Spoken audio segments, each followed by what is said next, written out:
7 Mile Creek is a really special ecosystem. It has some really unique features for southern Minnesota.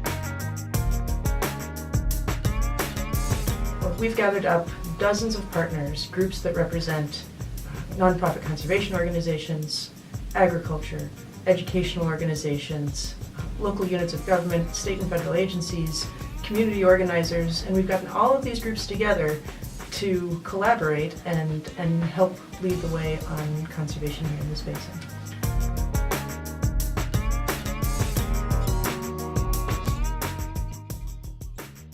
At the heart of all of that is working with the local landowners, finding ways to make it as easy and economically sustainable as possible for these landowners to implement positive conservation practices on their land. You know, here in 7 Mile, we're trying to address, primarily with this project, nitrates and sediment, where cover crops and no-till, strip-till play into, our goals with the 7 Mile Creek partnership is reducing the runoff and the nitrate leaching. So. A cover crop, I guess, is something you'd plant after your cash crop has been harvested, or you can plant it while the cash crop's growing too. Winter rye, winter wheat, things that can be planted later in the season. Whether it's after the cash crop has been harvested, or whether we fly it on or we interseed it earlier in the season.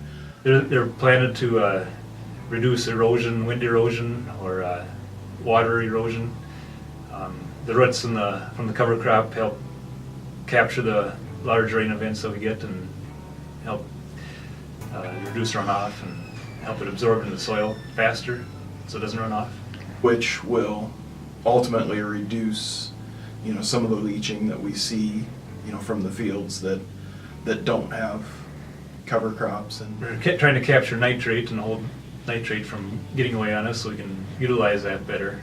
Provides a living root there year-round that keeps the microbes in the soil. With having that cover crop root there year-round, you're keeping them healthy, you're keeping the biological functions up. On the nitrate side of things, cover crops, they will scavenge excess nutrients out of the soil. So on the sediment side of things, less runoff from water flowing across the surface, and then there's a wind benefit as well. Cost benefits that you can get out of it too, not just environmentally, but I think you can produce extra profit by reducing some of your tillage and inputs.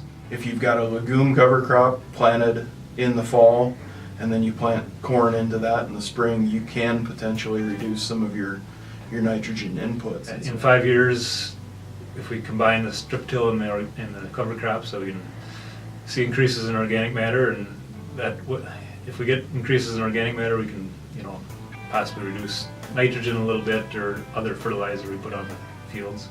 The biggest challenge is going to be getting the equipment to plant the cover crop, I guess. That's probably the biggest challenge.